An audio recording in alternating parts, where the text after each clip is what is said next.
So, Mr. Deputy, you want to call us to order, please? Ladies and gentlemen, please silence your electronics for this meeting. Hear ye, this regular meeting of the Mayor and Board of Commissioners for the City of Lakeland is now open for the transaction of business pursuant to adjournment. Any persons having business with this body, draw near, give attention, and ye shall be heard. The Honorable Mayor Wyatt Bunker is presiding. Please remain standing for the invocation and the pledge. All right. Before this turns into an emergency preparedness session, I ought to say a prayer, right? I'll start us in prayer and then we'll go to the pledge.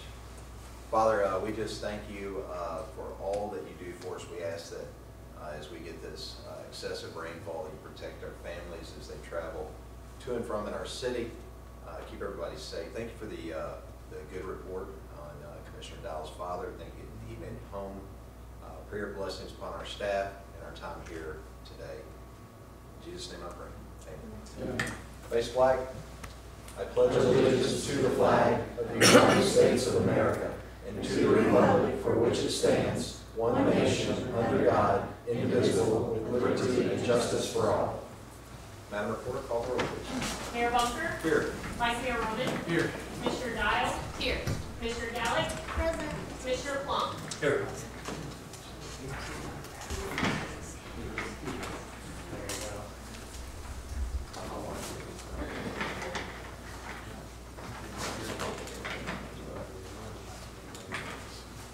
Okay, Madam Reporter, first item, please.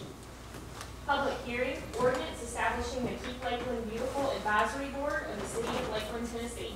Okay, do we have any cards? Anyone wishing to speak in the hearing? Okay, seeing none. This is a public hearing of this ordinance. If you wish to speak, I will allow you to do so. If you'll just raise your hand. Do we have anyone wishing to speak on this item? Seeing none, Commissioners, would you all like to engage in discussion on this if you're in the hearing? Seeing none, Madam Reporter, next item. Public hearing, presentation of site plan on new athletic and community park. All righty. Looks like we're going to have some discussion on this one. Absolutely. Mr. This Manager. is one of the fun parts of the night. All right. As you know, we've been working toward building an athletic facility. Actually, we're calling it a community park, so we'll have more than just athletic facility within this community park. And we are in the middle of the design process now as we approach the deadline for the grant, the LPRF grant application deadline. Part of the requirements for the LPRF grant is to have community meetings and public meetings. We had one Tuesday night for the first unveiling of this plan. We're having another one tonight, and we are counting this as an official community meeting of the LPRF grant, which means I need to put everybody in this room to work. We all have a job tonight, and that is to sign this paper right here that we will submit with our grant application showing that we had people in attendance for this community meeting. So everybody in the public and commissioners, everybody in the room can sign this, and we'll submit that with our grant application next month.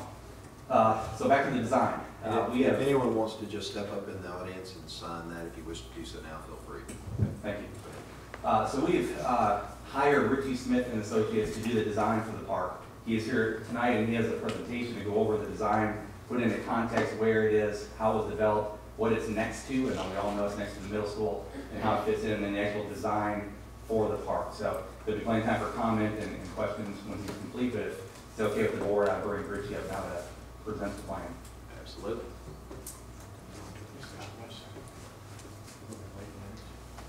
Hi, Jim, Mayor, and Board, it's a pleasure to be here.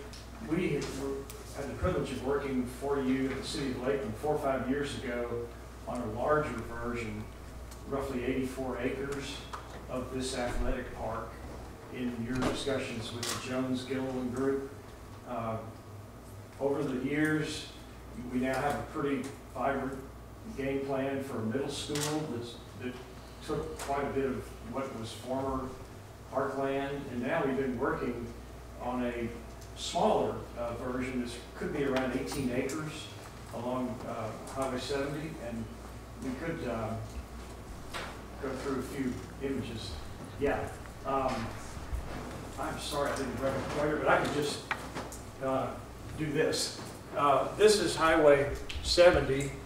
Seatick Road would be over here. This is Do we have Scott's. a pointer? Do we have a pointer for him? Can we get that real fast? I think so. We'll get that for you. So Thank you. just take your time. It's going to be a lot easier if you do that. Yeah, that's, a lot of you know the site. This is looking north toward Old Brownsville.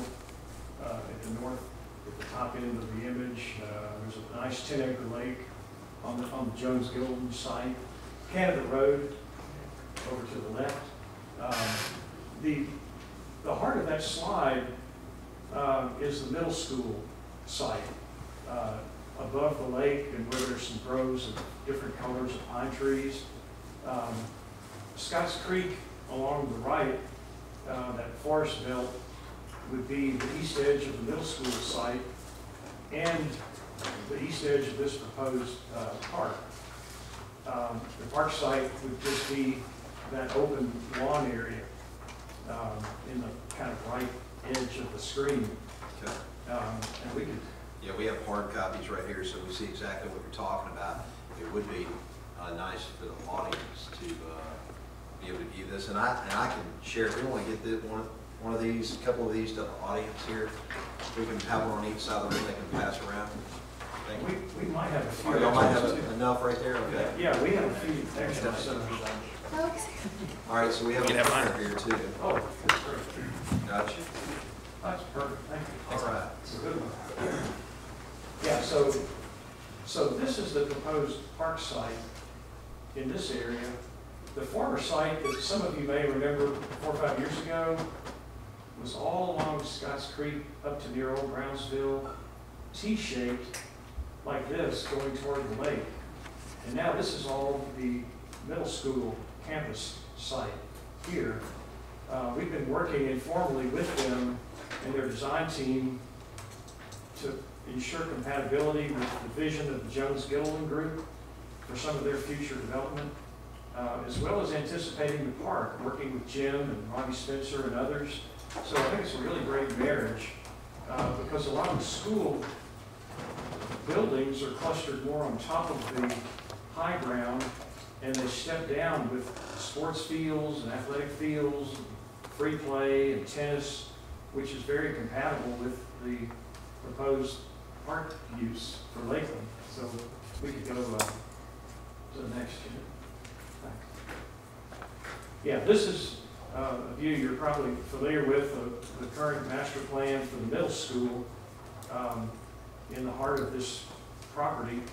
Again, Highway 70, Scotts Creek.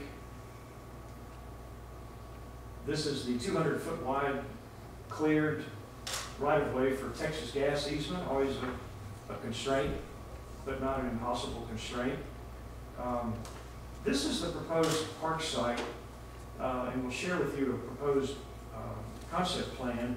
But I just want to mention that several years ago, this was carved out of a large site, not by an arbitrary boundary, but by site analysis, working with Lakeland staff and Jones Gilliland to say what would be the best boundary if you just created an ideal boundary for the park. And we said the lower open lands of Scotts Creek that have been cleared by farming and grazing or the gas easement sets up beautifully for fields and other activities that need to be open and unforested.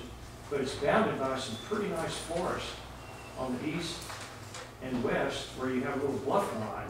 It's a beautiful topographic feature. So the site has a really nice natural boundary. And we've been looking at, relating to the future road development. If the campus is built out years and years and years from now, there may be a road, a public road that would come along here, and it could continue through the park to Highway 70. So we could go to the next. These are just a few images, 4 images of the site. This is on that bluff line near Highway 70 looking northeast towards Scotts Creek. These trees are in Scotts Creek. It's cleared here because of the gas easement. You can't see the creek, but it's right there. So this would be the proposed heart of the Lakeland Park.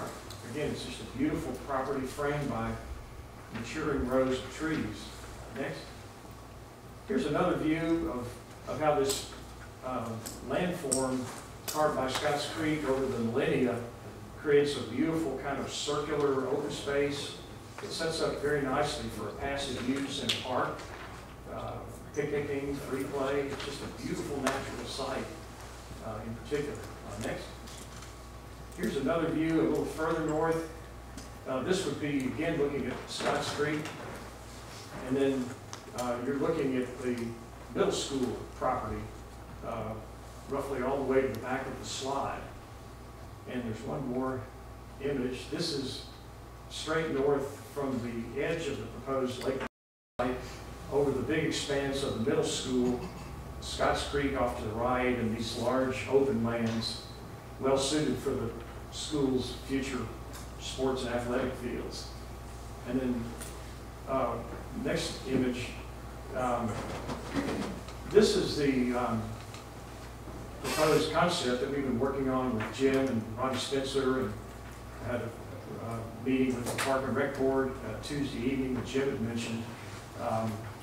And this is the proposed park site.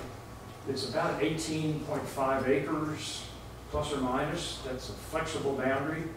You can see the Lakeland Middle School site coming along here, bounded on the east by Scotts Creek, which is here. That would be the park boundary as well, Highway 70. So zooming in, you can have a nice entry drive in the middle of this big open expanse between the forested edges, coming in and tying in years from now if the middle school builds out more of their site and campus. That could be a tie-in, as you can see here. But the recreational concept would be primarily active fields, coming in with parking. The center of the park, the activity center, could be a pavilion for picnicking, restrooms, concessions, a little bit of storage. And a lot of that building would be an open air building, like you're familiar with a nice canopy with picnicking underneath. Nearby could be play areas, perhaps a small pre-K play area and a larger junior play area, a couple of youth football and soccer fields nearby, as well as Little League baseball, and then a larger regulation baseball field at the north end. In the south edge, but not too close to Highway 70, there could be room for 1 or 2 practice fields similar size to the youth soccer. And those are about 40 by 100-yard fields for round numbers, but they work well for youth football and soccer. So those are the primary recreation components. A key part of this could be a trail network that helps link up the various amenities and features, and that could be, as you often have in parks, a perimeter trail to maximize the most distance for running, walking, biking. So that sets up along Scotts Creek, meandering around the whole park. And it goes into this really beautiful area. If you recall from the slide, this bluff line that has a really nice indention. And this is a 15 to 20 foot high bluff, heavily forested, the bottom of which is completely open in field and meadows. So this could be a really nice free play picnic area, sort of keep development, paving, etc. out of it. And then beyond that, the trail network could have some internal routes to tie in other features.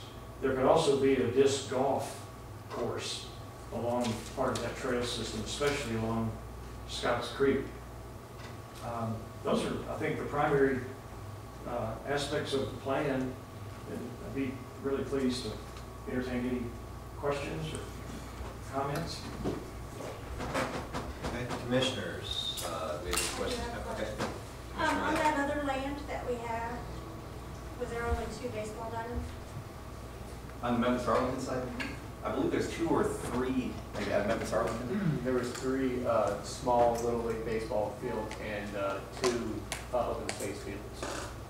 So this one will be the full size. Would that be, if and when there is a high school, would that be where a high school would play, or will they have their own? They'll have their own. Okay. I guess my concern is if you want to make money off of it, there's only a few fields, so you can have tournaments. Or I guess you could, but you'd have to contract with other places to have the tournament. So. Yeah. Commissioner Dowd, did you have something to say? I was also concerned about the number of fields, the size of it, and I like the creative approach you took to the layout. I think that's phenomenal. I do think we need to consider the size of this thing. It probably needs to be large enough, like one of those pie-shaped complexes to handle the tournaments. And I don't know if we could talk or talk to them or look at some of the Harding property and maybe a bridge crossing there for something, utilize that southern property for baseball or soccer and the northern property than for the other. And have a bridge separating the two or something that would be a nice decorative bridge. I know you're talking about more money, you're talking about more land, but we want a complex that's capable of drawing events to our city and going to meet the needs of our city long term. And if we're going to make the investment, we need to do the right thing on the front end. We got any other comments about it, commissioners? I was just going to ask you, once it's submitted for the grant, can it be changed? What I mean by that is I don't want to hold the grant up, but we want to get the correct design. So as long as it maintains that it's a park, is it okay to submit it as is? Well, I believe with the grant, we would specify exactly what those funds would be used for. It could be a certain part of the park. So I don't think that would affect the overall boundary. So, you know, we could specify where that grant money would go to, be it the lower fields here, expanding the boundary, could be done that later, I believe.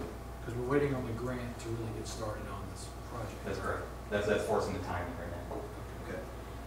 Also, as far as leveling and all the structural work, does this have a lot less of structural work than it would on the land that we already own? But by far. As you know, the Memphis Arlington side is fully treed, and there's a smaller footprint over there also, so we have to do a lot of clearing and grading, much less over here on this side. Like, To the eye, it's $500,000, or what's the difference? I guess, and again, my concern is just like what Wyatt said. That to me, I mean, it's fine, but that to me is similar to what we had on Memphis Arlington, and we own that property. Granted, you have a bigger diamond, but we had more diamonds there. I mean, if you're going to do it, you want to do it right. Yeah, I mean, I could just see something like, and I like the area of that park. I'd like to retain that in the overall concept, but an expansion across the creek and buy a portion. We wouldn't have to buy all, but we could try to buy a portion of the Harding property there, and you know, we can use, because we're building parkland, we can use the gas line where Harding, that is an issue for them. And so they would probably be happy to sell that portion of the gas line and everything to the right, which would be to the south and east us, and retain the property to the north, which would be accessible to roadways, since we already have roadway access. You know, that would all be contiguous with our property and relieve them of an issue of the gas lines going across it. And they would have a marketable piece to the north that somebody else may come by that wants to put residential or whatever there. I think an expansion of this thing is probably what we need to really look at. Just like, actually, Sherry brought up. Go ahead. I was just going to say, if that's our vision, we need to put that down somewhere as far as all of us agree that we want a park that generates, that could have a tournament. Yeah. That way we kind of set the vision for them, and now they understand this is what we want to see. Well, I think, you know, of course, Sherry brought up, and I agree. What are the other commissioners' sentiment here? Do y'all feel the same way? I mean, you feel like we ought to be moving in that direction to do something big enough that can hold tournaments for both soccer and baseball, maybe football as well? Yes. What about the proposed high school site, the expansion from the middle school? Where were the proposed ball fields for that? Because, you know, if you could talk about perhaps getting those built, they could be used at the same time without having to purchase their land. We already own that land. There was going to be an area for ballparks there. Yeah. With that Well, we could do that, yeah, we could consider that, because you got all those practice fields there. Yeah, we've already got that proposed, right? Yeah, we could consider that. What you have for the high school, going ahead and using some of this money to at least build a framework there. It wouldn't have to have all the nice surroundings that maybe a high school field would have, you know, but you could have, that would be like your baseball diamond, and then you'd have a high-shaped bunch of smaller fields. You can utilize that when the school comes along. I mean, it might be a little more problematic to get access because you're gonna have a baseball team that's gonna be their field, but I think that might be a good idea. Yeah, and the way the high school site is laid out, the formal field, meaning the football stadium, the baseball stadium, softball stadium, the more formal fields are up closer to the building. The open practice fields are down just north of the proposed park site. So that would be something, Chris and I were talking about that as one of the avenues to explore, in addition to the Harding site, would be maybe partnering with the school district to develop some of those fields. Right. Yeah. And even keep in mind that, you know, we can partner and develop those and use them. Right. I think that would actually be the better idea, is to partner with the schools to expand that. I know we need to expand it. I hope other commissioners feel the same. I know Sherry. Tournaments, I guess, with the small kids, like adolescents, play on the smaller field, and then at what age do you go to the adult fields? The baseball field, the big baseball field that you see at Diamond, it will be used for not just baseball, but softball as well, Yeah, adult but softball. what age? What point? Anywhere from 15 and up, I would say. And then the Little League field would be strictly just for Little League and, you know, T-ball and all that. That's why there's so many more open space fields, like the youth football and soccer fields, because that's what the major need is right now. Now, I agree with Mayor Bunker that we need to expand. I think we really do need expansion, just that we're limited on space and limited on funding. Why don't you, Robbie, why don't you come on up here to the Okay. mic? Yeah. You're gonna get me killed by our recorder. Sorry. First. Sorry. Yeah. You want me to repeat all that? Yeah, go ahead and start from the start.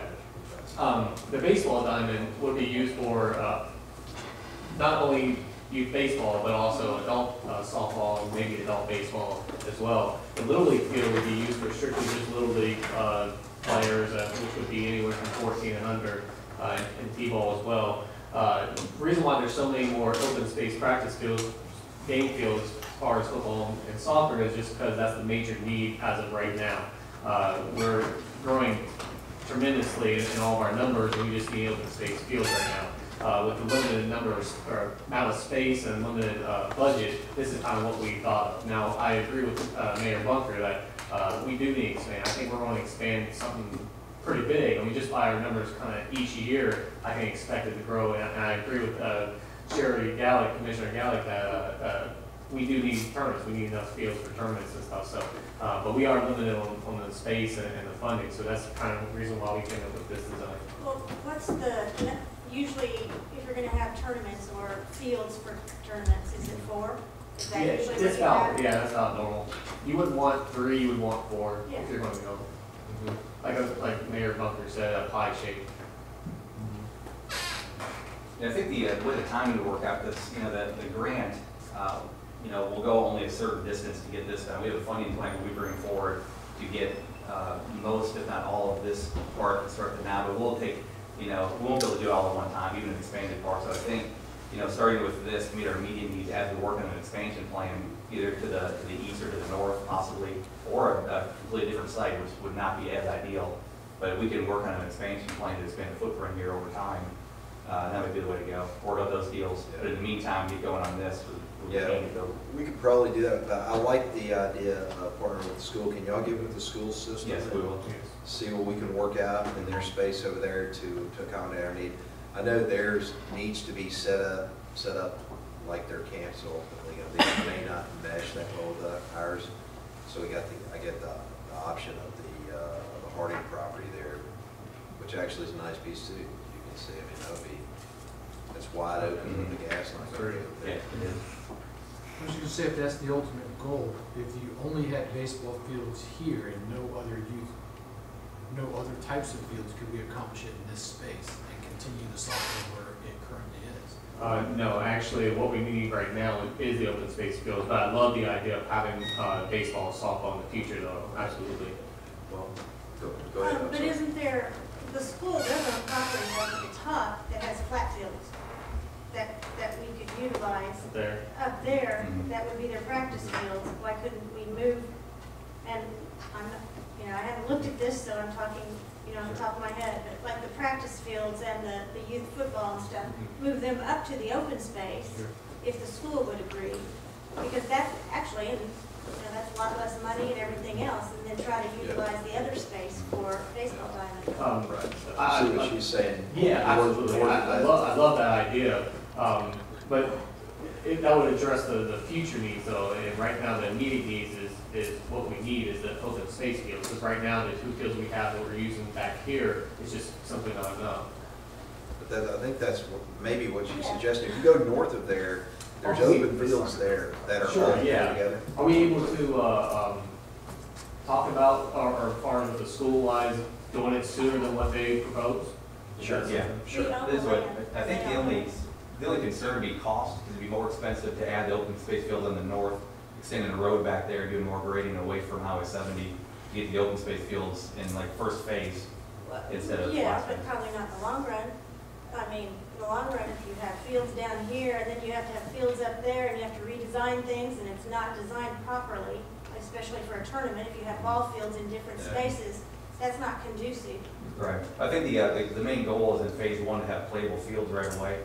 And with the pot of money we'll have to start off this thing, I think developing closer to Highway 70 would be more cost effective. All right, let me, But I agree, if we were to design a whole 85 acres, you know, we okay, Commissioner. I was just gonna ask Mr. Smith if there was a way to design the open field in a way that we knew that they would be ultimately moved, and at that point, there would be diamonds that go on top of that open field, so that now we get what we want now, but we understand what the ultimate goal is, which is to move the open field someplace else. So in your professional opinion, is there a way to lay this out to where we have 4 regular sized diamonds, or reserve space for 4 It's- regular sized diamonds? It's possible. I can't answer immediately because the gas easement cuts a 200-foot swath, and it's difficult to have any overhead lighting within that easement. So you can have a pie-shaped configuration of 4 softball or baseball fields, but I don't think you could make the lighting work. Yeah, But we could look at it. right. It's just challenging. These fields straddle the gas easement, which is hard to see, but there's a dash line for the north edge and a dash line for the south edge. And these come just 5 or 10 feet past the gas easement, so you can get lights. If you want to light these in the future, you could have a light at each corner and a light at each corner outside of the gas easement. But your question is very reasonable. I just can't immediately visualize how you could work it out with the lighting. If lighting wasn't an issue, you could certainly do that. But a lot of tournaments go into the evening hours, and so lighting becomes a, Yeah, and here's a comment I got for staff, and Robbie, I know you're in touch with much more than probably most of us with what our immediate need is, but our immediate need may be driven by other factors that we need to consider, and that is, you know, we may not have a huge need for baseball fields now, because we don't have a very substantial place to play, and so our program reflects that. And if we provide them an establishment like, or a place to play like this, a facility to play like this, then they would come, and groves would probably play. I believe so. So we could fill either or, and I wouldn't want to design this based on our current need, because that may be shaped in large part by what we have to offer. Sure. And so I'm in agreement with anything. As long as we have an athletic complex, I'm in agreement with whatever we do. yeah, well, we don't want you to be there. I mean, we value your input. I think you've got good input. I think we're talking about more, not less, so that's a good direction for you and our program. We just need to get creative and start talking with our school system first, in my mind.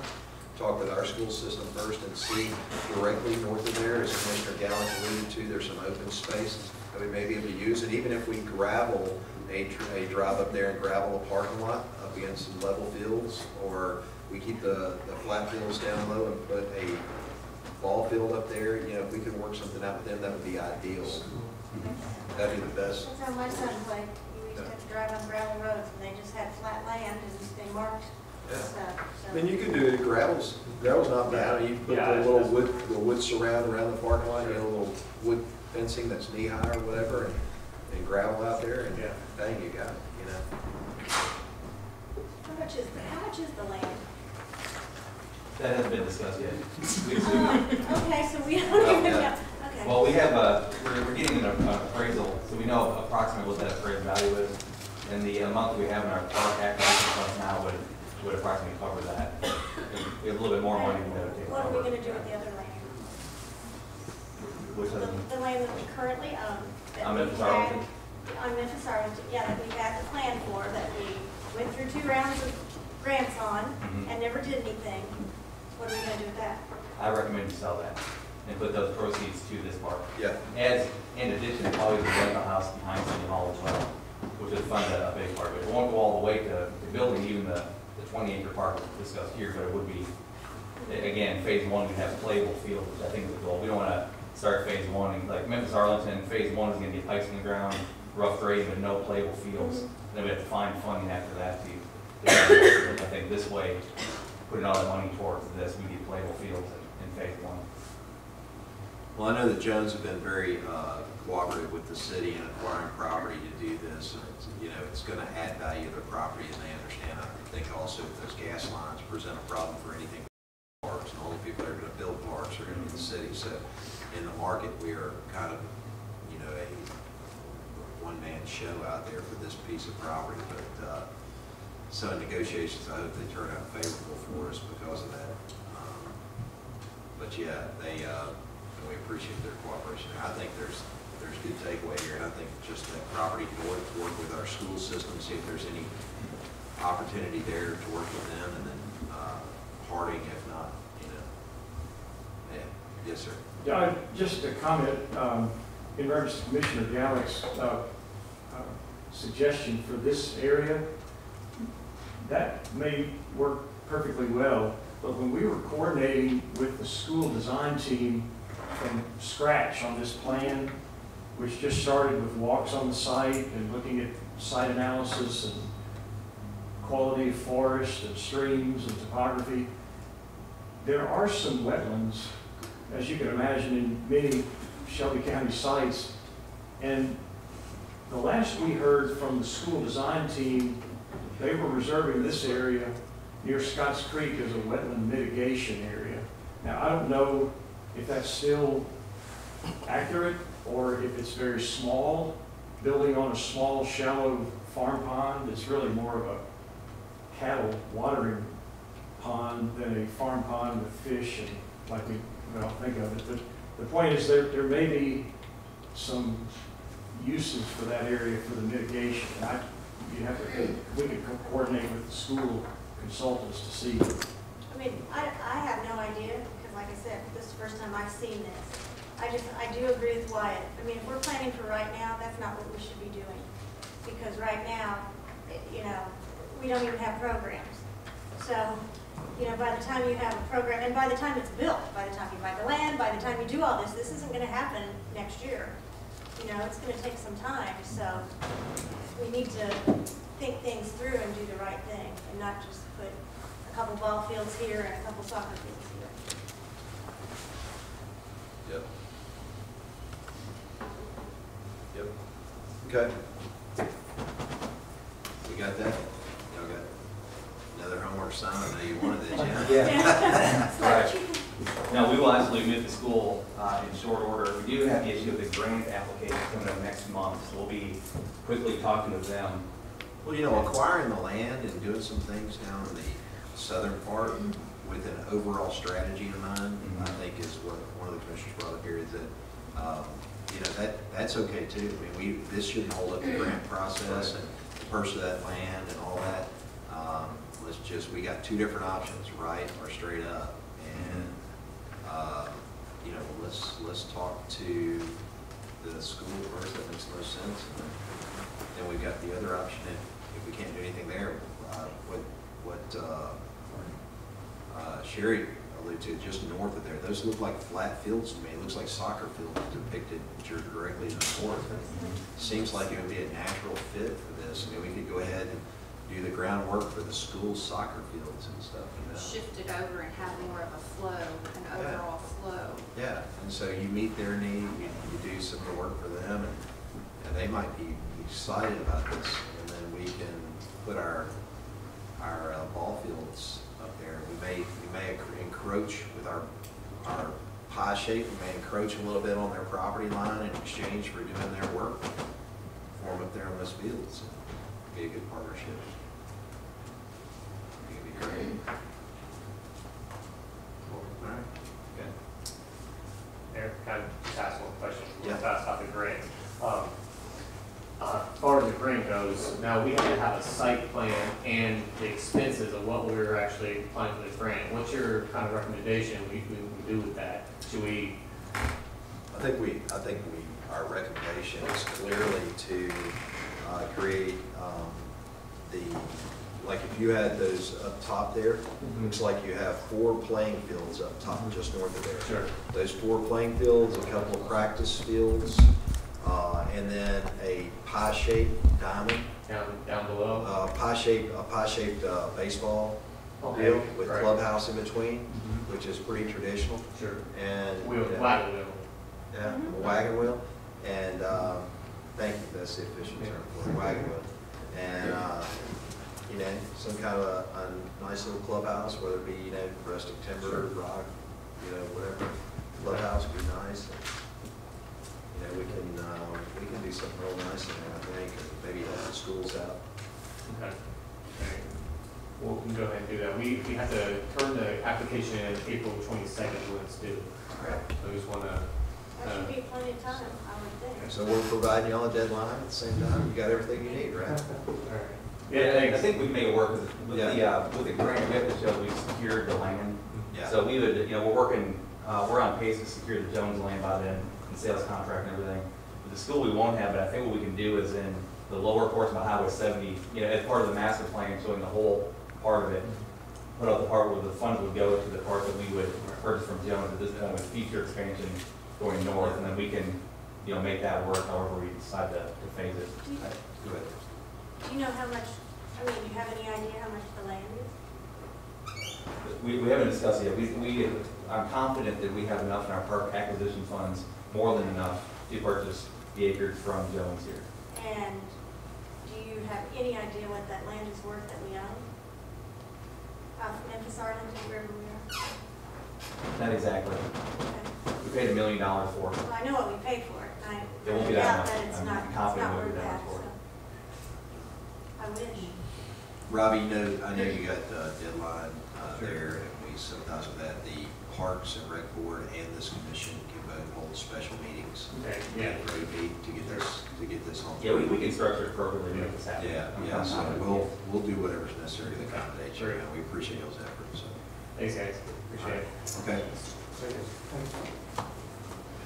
all righty. Mr. Manager, is that all on that item? The other, just a reminder for everybody to please sign the sheet saying that you were present tonight. It would be very helpful. Yeah. Okay, and so Madam Recorder, proceeding, are there any other items come before us in the public hearing? Seeing none, without objection, we will adjourn the public hearing and move to the next item on the agenda. Seeing none, so ordered. Madam Recorder, next item. Treasurer's report, general fund, state street aid fund, debt service fund, sewer fund, stormwater fund, solid waste fund. Okay, do I have a motion to get this to the floor? I have a motion from Commissioner Rowland. Do I have a second? A second from Commissioner Blunt. Items properly on the floor for discussion. Do we have any discussion on the treasurer's report? Yes, Commissioner Rose. I had a quick question on the general fund, just reminding you the difference between the local taxes and the intergovernmental taxes. They're both about the same amount, and I was struggling with the difference. Okay. So local taxes are local option sales tax, our increase in the local option that was reserved for the schools, wholesale beer taxes, business taxes, our telecom sales tax, cable TV franchise fees, and hotel motel room occupancy tax. That's what comprises the local tax piece. Intergovernmental is our TDA payments and lieu of taxes, state sales tax, state income tax, which is a whole tax, Tennessee beer tax, the mixed drink tax, and the streets and transportation tax. And all of those, what we designate them separately, the intergovernmental part is they're from the state of Tennessee. So those are the revenues that we receive from the state. Do we know how far they lag? Like this roughly 300,000 a month or so that we got? Does that represent 4 months ago, 5 months ago, or is that in real time? The state taxes, depending on which ones they are, some are 1 month behind, but most of them are 2 months behind. And then as far as our local taxes go, most of those we collect from Shelby County, and they're about a month behind. And you can't find out, sorry. No, go ahead. And you can't find out how much each business or anything pays. Because I was like, what? How do you find anything? So, David Lenore said you could petition maybe once, but you can't do it on an ongoing basis. Well, and it's not something that you can release either. For like an inner city purpose, a lot of times you can ask very, very, very nicely several times, and they will give you maybe like your top 10 sales tax payers or something like that, but they make you sign waivers. They're very strict about releasing that information. It's considered, protected information. It's sort of like your personal income tax return. So they're Because I said, well, how do you know it's right? I mean, how do you know it's right? And he said, well, you don't. I'm like, well, okay. Well, and they do offer a situs report every year, and they will release the businesses that do pay into that tax for the revenue that you're collecting. And so you can, we plot them, Josh and GIS plot them for us just to make sure that we're collecting within our corporate boundaries, make sure that, a business isn't going outside, or we're not collecting from Arlington or Bartlett or anywhere else. And there is also a place on the state's website that you can go, sort of it's sort of like unclaimed revenue, but there are certain businesses that if they can't figure out which situs code a business should be paying into, they'll kind of throw it in a pot, and you can go and check and make sure that that's your revenue. So it doesn't happen very very often that we have missed revenue, but it is there. Okay. All right, thank you. Any other comments, questions on the treasurer's report? All those in favor say aye. Aye. All opposed, like sign. Item passes unanimously. Madam Reporter, next item. Reports from committees, members of the Board of Commissioners, and other officers. City Manager's report. Okay. Mr. Manager.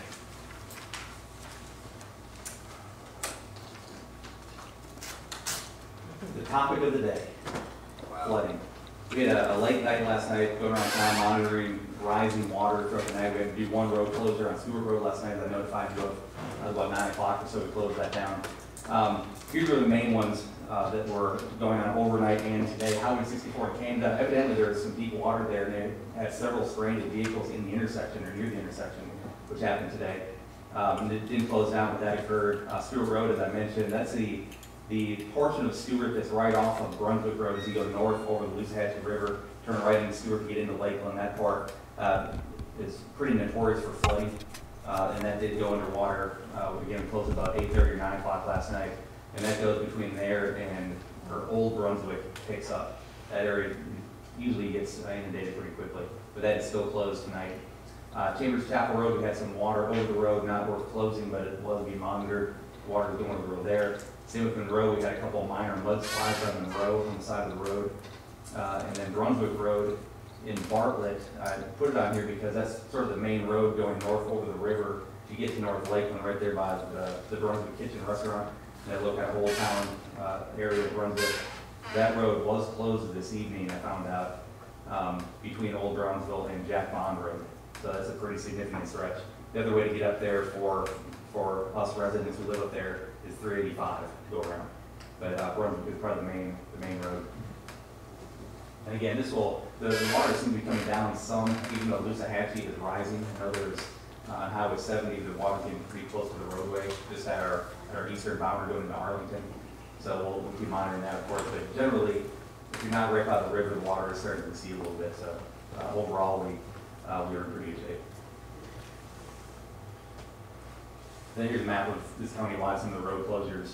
Today, you see our portion up here with Stewart Road. It made the map. This doesn't include the Brunswick one that I mentioned from later on this afternoon, but that's our area of Stewart right there, North Lakeland. So you can see it's fairly well spread countywide. Community Cleanup Day. We're setting the date. April 30th will be the date this year. Typically, we do the first Saturday of May. We did bump it up one. We just this year, just for scheduling conflicts and whatnot. So April 30th. This will be the one down at Windward Slopes Park where Republic comes in with the roll-off containers, and people can bring whatever, just about whatever they have at their house that they want to get rid of, can bring it that day, April 30th. Next thing, interchange photos. So this is maybe the first real exciting news we've had in a while. You get a little glimpse of what this may look like at the end. We were up there. They actually have some of the decorative items being installed now, as you can see. This is looking eastbound going that way. This is the new bridge going across. As you can see, this is part of the pedestrian crossing right here. They'll tie into the trail system on either side. But nice railings, nice stonework. It's going to be a nice looking interchange. So that's nice to see up there. We're getting closer to seeing more of this. Jim, can we stop right there? You know, this picture reminds me, I meant to bring this up. Can we get people, maybe a volunteer or something, to take some pictures of the construction of this and eventually the finished product in the school, and eventually the finished product in the athletic complex, and eventually the finished product? And we could, you remember we used to have art displayed here. We could have stages of these things displayed in our city hall. That would be framed. Be pretty cool. Yeah, I'm sure I can find somebody to that. Yeah. I think, I mean, instead of back then, you know, my objection was they were selling art off the wall, but Right. you know, I think, you know, having something displayed there that directly relates to the city. I talked about historical documents at one time, because there's a rich history in this area all the way back to the Civil War. We have some families who have had land here for, you know, a long time, dating back to that time, and so there's historical documents we might be able to copy and put up there. But these are pretty monumental things that are going in our city that, you know, seeing the different stages of construction in a picture, documenting that up at the city hall would be pretty cool. Showing progress, Yeah, well, positive progress. Sure. There's lights that are on there, right? Fancy lights? Yeah. Yeah, I think how many, there's, I think there's a few, you can see sort of the pedestal for them. I don't know how many there Oh, are. on that back wall? Huh? On the back wall? Yeah, you can see that's the conduit for power lines. yeah, and really, if I remember from the original design of this, there's a lot of light posts, and they're shorter in stature, so you don't have the big overhead lights as the only lighting, more decorative in nature, kind of spread throughout the whole thing, even up and down the interstate. Down the middle of the interstate, they also have the decorative lights as well, so this whole area will be lit up with some very nice looking decorative lights. So, but I thought that was nice. Emily got that for us this week. And then a second one looking from the other side, you can see some of the stonework along the dragging surface. So it's definitely an upgraded intersection or interchange which you normally see at most off-ramps. So this is going to look really nice. great. Just a minor update here. As you know, we recently updated our city slogan to "Where quality is a way of life," and that is now updated on the website, which took some time. We have control over most parts of the website that we can update ourselves. This is one area we did not, that header. So Civic Plus redid that for us, and with the new slogan. So that is live on the website. And that, I believe, is all for my report. Any questions on anything? Commissioners, any questions for the city manager? Seeing none.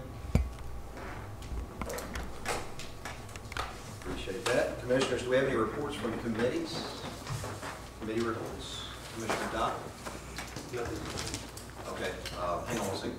Commissioner Plum? MPC? Nothing? Okay. Commissioner Dodd? Well, the Parks Board met, obviously, and so we've heard part of the report already. But there were just a couple of other things I wanted to mention. We need to make sure we all are aware of the egg hunt that will be taking place on March the 19th. And if anyone is available to volunteer, Kim Odom love to know that. And we got to see the year-end final survey results that Robbie Spencer got when he sent out the survey for the youth basketball program that he had, and he's going to use those results to help him improve the program next year. And they were very favorable results, at least 80% and above, favorable at the very lowest, and most of them were in the 90s, 95% favorable. So he had a very successful basketball program, and it's something for him to be proud of. And we were presented all of the same stuff that we just saw from Richie Smith Associates. And that is it. My children participated in that basketball program. They really liked it too.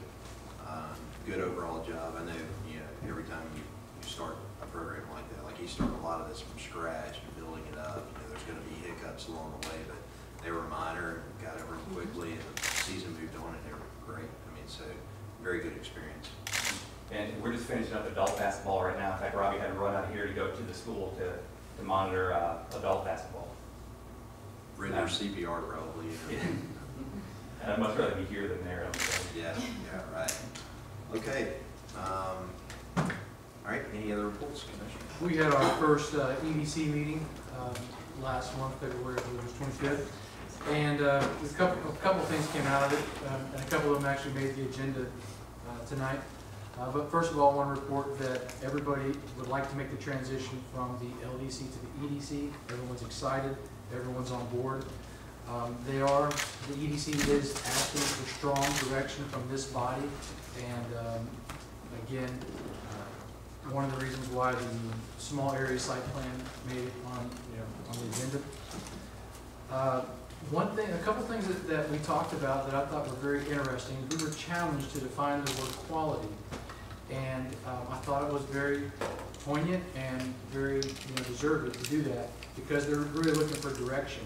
And so when we say we're quality of life, the way of life, it really is asking us to define that, so that as we look at projects or think of projects, how does that resonate from a business point of view? So I would like for this body, maybe in a retreat or something, to take up that question.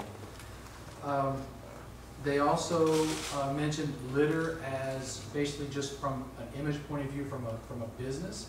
I thought KLB was very timely, just the whole idea of cleaning up the city. It was even thrown around the whole, obviously we're not Texas, but don't mess with Texas, how just the slogan by itself helped to clean up the city and the image. So thinking of something like keep Lakeland beautiful, don't litter, as signs around town. So just doing the overall theme of the meeting was doing whatever we could do to help spur progress. We obviously want it most, and I thought it was a great meeting. Okay, great, thank you. All right, I think that's all the commissioner reports. We appreciate y'all and those extra efforts y'all put into that. Consent agenda, Madam Report. Approval of meeting minutes from previous meetings. Regular meeting minutes, February 11th, 2016. Resolution instructing the city manager and/or city attorney to obtain the necessary easements and right-of-way for the construction of New Canada Road by negotiation and/or condemnation proceedings, and authorizing the city attorney to file and pursue condemnation proceedings concerning tract 29. Resolution authorizing the mayor to execute a residential subdivision development contract with TFB LLC for a 20-lot subdivision to be known as Oakwood Grove Subdivision Phase 1. Ordinance first reading, amending Ordinance 14-205, amending Title 1-102 of the Lakeland City Code concerning the Board of Commissioners agenda format.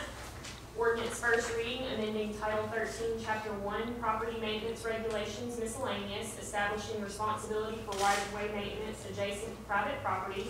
Resolution authorizing the city manager to issue a request for proposals for a small area plan for I-40 interchange area as recommended by the EDC. Resolution authorizing the mayor to sign a proclamation for National Nurses Week. Okay, we have a motion to get the consent agenda on. Motion from Commissioner Dow. Do I have a second? Second from Commissioner Blunt. Consent agenda is properly on the floor. Open for discussion. Any discussion on the consent agenda? Seeing none, All those in favor say aye. Aye. All opposed, like sign. Item passes unanimously.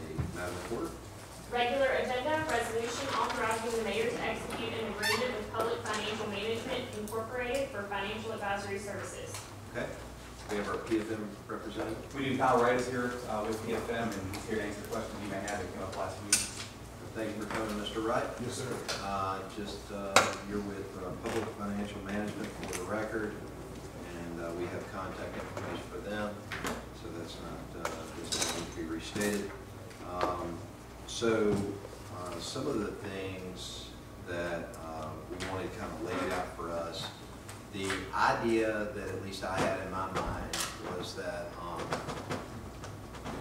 we're trying to set a long-term plan for the city, and any valid long-term plan has to have a solid financial plan behind it. And that means we need you guys to look at our growth projections, whatever. So I envision that taking a certain amount of time and money to put together to develop. And then at a certain point in the near future, wouldn't think it would take too long, we would have that plan and we would pay that fee, and that would be it. Is that kind of what y'all are working toward, or is this going to be an ongoing relationship that's going to, what do we, am I understanding it right? Yes, sir. So that's a fair question, a good question. So the nature of our relationship with the city of Lakeland, in our perception, would be one that's an ongoing financial advisory capacity. So for a growing city such as Lakeland, the services that PFM could provide could range the gamut from capital and financial planning, credit review and analysis, policy development and implementation, economic news and data, just a variety of different topics. And so those topics tend to be more long-term topics that you're going to need guidance on or assistance with. And so that's why we structured the current contract the way we did. So our understanding was that this was going to be more of an ongoing relationship, and we would provide assistance on an ongoing basis. However, if that's different than what the city views as a necessity, we're definitely open to amend the contract as necessary. Well, here's what I wanted out of the deal. I wanted a product. You could say, okay, according to what we see today, your financial future looks like this. You should be able to take in a fire department, start your own fire department at such a time. You should be able to look at this park or that park improvement or that roadway improvement, Canada Road or Huff and Puff, or north of 70 on Canada, or whatever we have in our long-range plan. You ought to be able to lay out for us, kind of projections based on our growth pattern, where that might fall, and then at the end of the day, we would have a product, we would pay a bill, and we would both go our merry way. And we understand that y'all offer other services, but and we would retain you again should we have a future need. But as much as I like y'all, I didn't want to add you to our salary.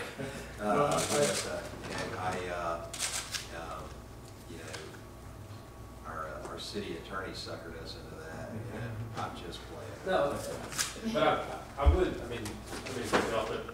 would point out, to be fair, they came at our request, and it was sort of as a result of some discussions with Vice Mayor Roman and Jim and Jessica and myself, in an effort to equip this board on an ongoing basis, so that it was sort of at least some of our thoughts that those projections change based on a variety of factors, and that PFM would be a good resource available to both the board and Jessica and Jim going forward. So the nature of the contract being a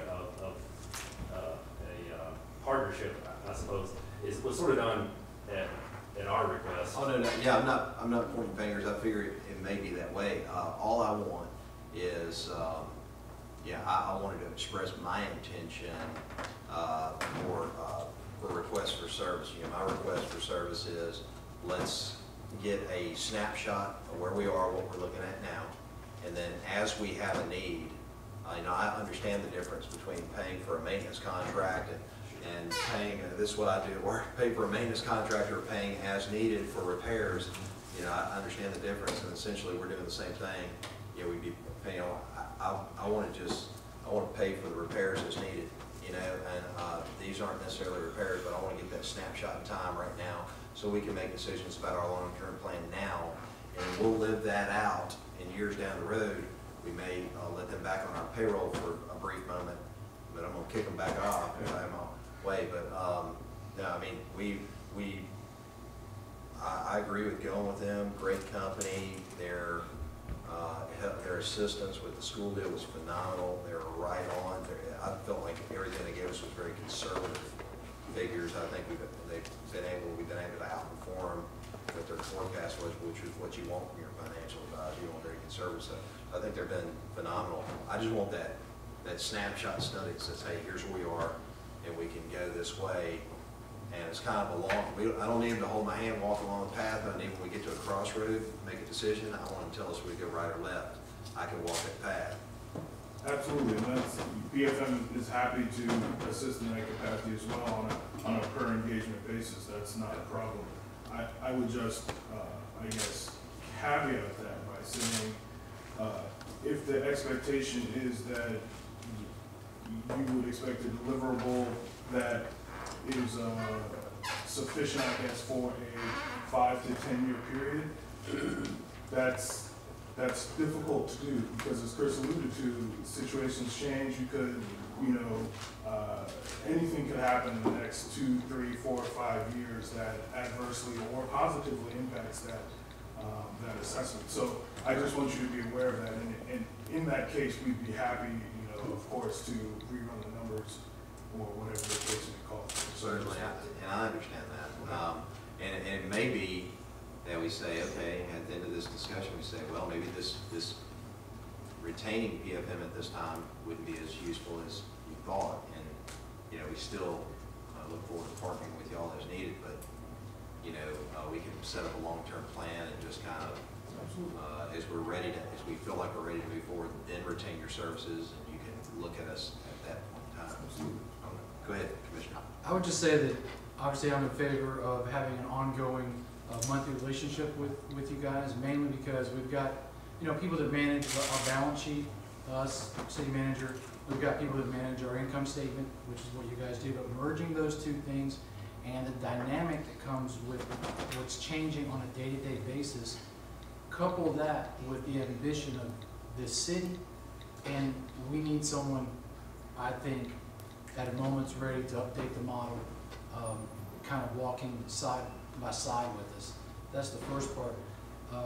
The second part is that we've got groundbreaking, or we'll have groundbreaking on a continuous basis, hopefully, Lord willing, for the next 3, 5, 6, 7 years. So these updating to the models to determine what our citizens need. Mayor Bunker mentioned fire. There'll be other things that come. And we need to know right now whether or not we can afford it, or what needs to happen, or how we can afford it. And lastly, I just want to reiterate that the decisions that we're asked to make about long-term for the city are very tough decisions to make, meaning that, you know, especially when we're talking about 20, 30-year bonds, you know, 10-year notes or whatever it is. You know, those aren't decisions we take lightly, and nobody does. So the more information we can have already, I think the better. So I'm in favor of an ongoing relationship that can help us also stay accountable to our citizens. I envision where we have this master model and can be updated on a regular basis, and our citizens can go and view the health of the city on a regular basis at the ready, so that everyone is on the same page and we understand what we can and what we can't afford. And hopefully at some point, you know, we'll lay out our long-term vision and priorities for the city.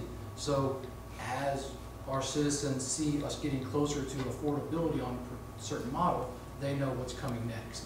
And so I think that's something that I want to see walking side by side together, and I would vote for an ongoing. Okay. Commissioner Gale? The $3,000, I'm not against it. The $3,000 per quarter, is there a set number of times that they're gonna meet with Jessica and go over some stuff? I know that you would monitor the financial industry to see if rates are going up or going down. You would monitor what your numbers are falling. I mean, it's ongoing all the time, but I would assume that you'd have at least set dates, maybe once a month, where you go over this stuff. Absolutely. So the way that there's no limitation on how many times we would be available to the city. So if you guys called us every day, we would pick up the phone every day, and we would have however many conversations that we needed to have to make sure that whatever decision the city's making, you guys are comfortable making that decision. In terms of minimums, we could definitely establish some minimums. We usually don't. It's just at the discretion of the city. We have clients that, like I alluded to, call us virtually every day, and we talk to them every day, and we're involved in that process from beginning to end, whatever the process may be, whether it's just a regular meeting or some more advanced budgetary and capacity analysis. So we're definitely able to tailor the contract to however you'd like to utilize it.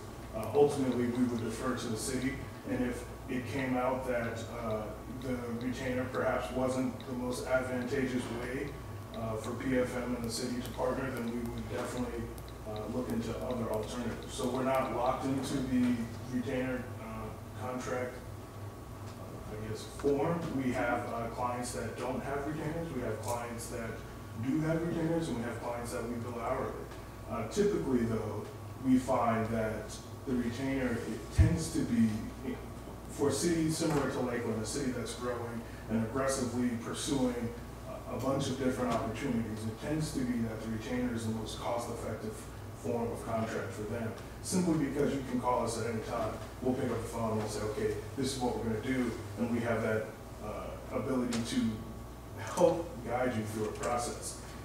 In other contract forms that may not necessarily be, and I'm not trying to dissuade you, I'm just trying to be honest. In other contract situations, there's probably going to be a little lag when we have to perform our engagement letter and make sure for our compliance purposes when we have to report to the SEC and the MSRB that they understand the capacity that we were engaged in, and the deliverables that we provided to them. So there's just a little bit of compliance lag, not that we're just like, oh, we're not going to pick up the phone.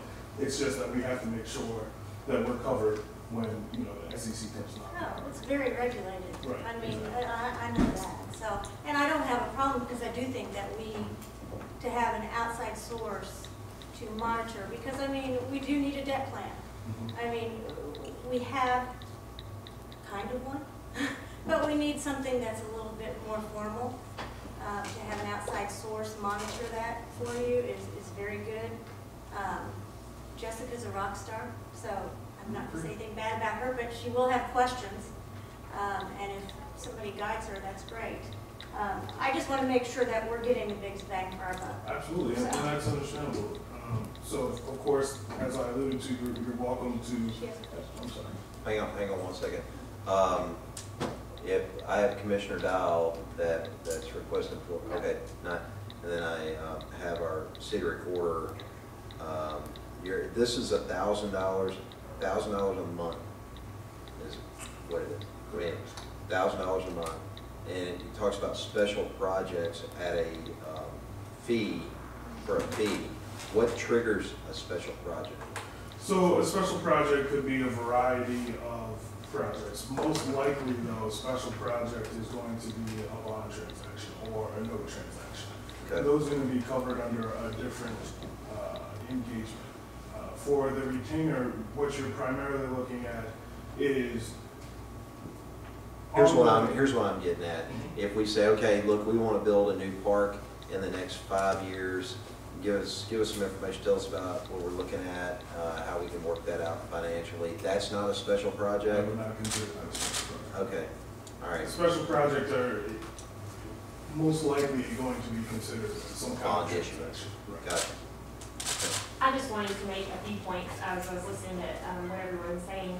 Kyle talked about how things change almost daily, and if we think back to like about 2 years ago, we actually did something similar with the debt capacity model, and if you think about what's happened in 2 years, and we're right back here needing that, and we relied on PFM countless times, and they put in a lot of work that we really didn't pay them for, but if we had had them on retainer, that's the kind of thing they should have been compensated for, and we appreciate them, but I can't tell you how many times we picked up the phone over the past 2 years and called them, and they've been there, and when we really needed them. And my fear as we kind of move forward is that for every time that we do need PFM, we have to come and go through the board process and, you know, as Kyle mentioned, have the engagement letter prepared and you guys approve it, whereas we can just call them. We have a project. I prefer to be proactive, and I know you do too, prefer to be proactive as opposed to reactive. And if things ever changing, as the nature of city government is, I like knowing that they would be there at, you know, one phone call and they're getting compensated for their work and we're getting, you know, the most bang for our buck by having them. If I could add on to that, regardless of the nature of the contract, the PFM would make ourselves available to the city. And they have, and I mean, we had a meeting, Vice Mayor Roman was in a very productive meeting with them, and they did that, you know, leading up to this, and I think I am always going to need, I don't know everything, I certainly don't know the things that they know, and I would feel more comfortable as we move forward with a lot of these large projects, knowing that, you know, they're kind of on our team and we're going to be going to them first as opposed to going to them on the back end. But that's why I think that you are as good as you are, is because you do your research and you ask questions and you know, you don't just make judgments because you think it's right, you make sure it's right. So I'm gonna have you on payroll, huh? I mean, no pressure. No, yeah, no pressure. I don't feel it. My biggest concern is that, like I said, we're getting, how do we know that $1,000 a month is the appropriate, you know, time fee? Maybe it's $500 a month, maybe it's $2,000 a month. I mean, how do you know? No, I don't want to speak for you. I was just going to say, I think this is the kind of thing that ebbs and flows. And so there's probably going to be months where we're gonna get much more than $3,000 worth, or some quarters we're going to get much more than $3,000 worth of work out of them, especially, you know, if we're doing things like this model and have big projects on the horizon. And then there's going to be other months where we might call them twice, or they might come in, you know, maybe not at all in a month. But I think it would, over time, even out to be in our favor as college. So that's a very fair question, and we've actually had this question, we've posed this question internally as well. What quantifies our service? And so basically the way that we came up with a way to quantify the service is we can track our hours hourly, of course, and then, you know, there's a paid rate or whatever, and then we can say, okay, well, this month we had X number of hours attributable to X number of products or projects, and that equates to X number of dollars. Is that a fair, I guess, comparison to what we actually charge? And if it came out to be that that's not fair, there's a possibility that we could choose to, you know, do a hourly billing cycle that year. So maybe some sort of hybrid contract may be beneficial for the city.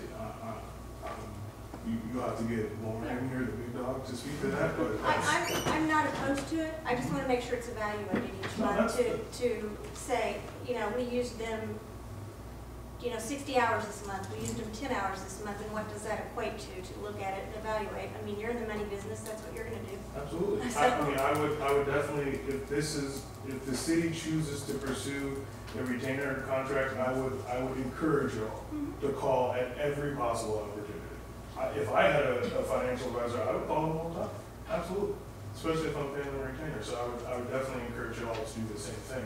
And it doesn't necessarily matter the scope of the question or the magnitude of the question. If you have a question and you're paying a financial advisor on retainer, it would make sense to make sure that they're involved in getting your money's worth. So ultimately, I guess I say all that to say, we are as available as y'all need us to be. So if you feel like you're not getting enough money or enough value for your money, enough bang for your buck, you know, you can call us more often, or you can call us and say, hey, we need to, you know, consider a way to renegotiate this contract. Or if you want to go a per engagement basis or an hourly basis, we're open to that as well. Yeah, this isn't what I envisioned.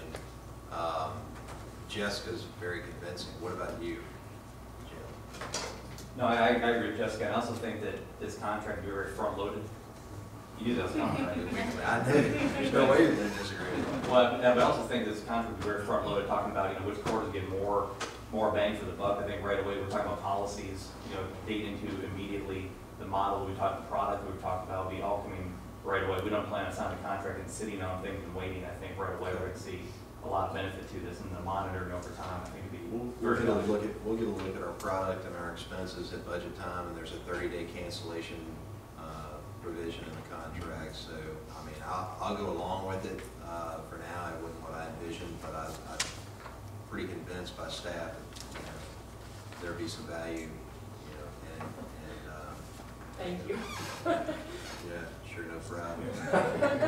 Good sales job. She's gonna pull her jacket off. It's gonna say PFM on it. How do we get started? All right. We haven't issued the official PFM hoodies. That's right. That's right. You got a plan. All right. So I guess we have any other discussion on this? Seeing none, let's all vote. All those in favor, say aye. Aye. All opposed, like sign. Item passes unanimously. Madam Recorder, next item, please. Ordinance final reading establishing the Keep Lakeland Beautiful Advisory Board of the City of Lakeland, Tennessee.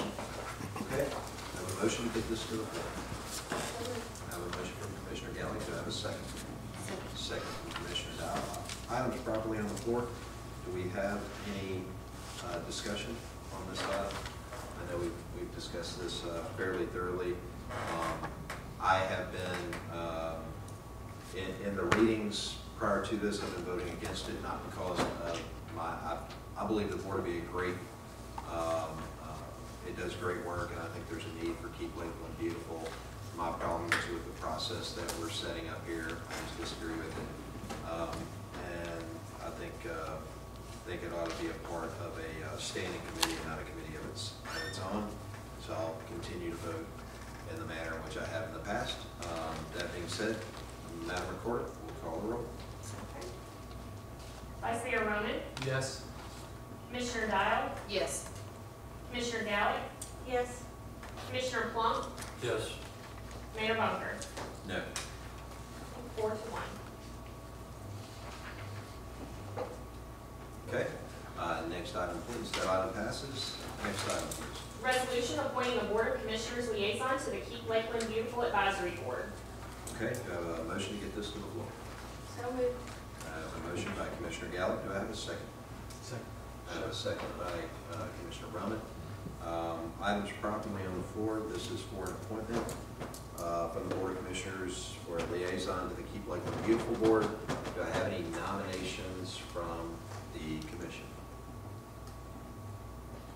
Okay, I have a Commissioner Dodd.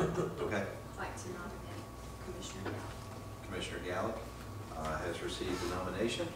Do I have any other nominations for the committee? Seeing none, do I have a motion to close nominations and make the appointment by acclamation? I have a motion from Commissioner Plum to close. Do I have a second? I have a second from Commissioner Roman. Without objection, nominations are closed, and congratulations, Commissioner Gallup. No. So much more important. Yeah. I just want to know when the EDC people are going to go out and pick up trash since they couldn't put clothes. Yeah, be there. All right, so, well, congratulations, and we will move to the next item, Madam Recorder, item number 4. Ordinance first reading, amending certain portions of Title 14 zoning and land use control, Chapter 4 signs of the City of Lakeland's municipal code pertaining to but not limited to sign zones, temporary signage, and content neutrality. Okay. Do I have a motion to get this to the floor? I have a motion from Commissioner Dow. Do I have a second? A second from Commissioner Gallagher. Items properly on the floor. Do we want a presentation from Tom? We've gone through this fairly thoroughly. Oh yeah, we had some amendments to it that they were going to bring. You did make the amendments, correct, that we requested. Let's run through this real fast. Yes, sir. Tom Skeet, planning director. Real quickly, a couple items were brought up at the work session. One involved some clarification of temporary signs. Just in general, the temporary signs are limited to 30 days in a calendar year. So if you looked at any of the math involved, let me just find the page.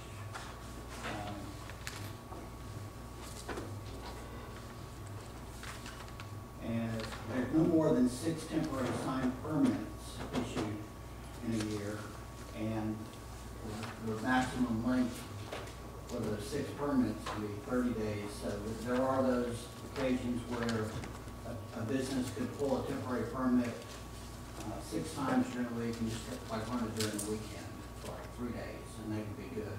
But again, we're limiting the number, 6 sign permits a year, a maximum of 30 days. If they wanted to do 1 for 30 days, then we can do that also.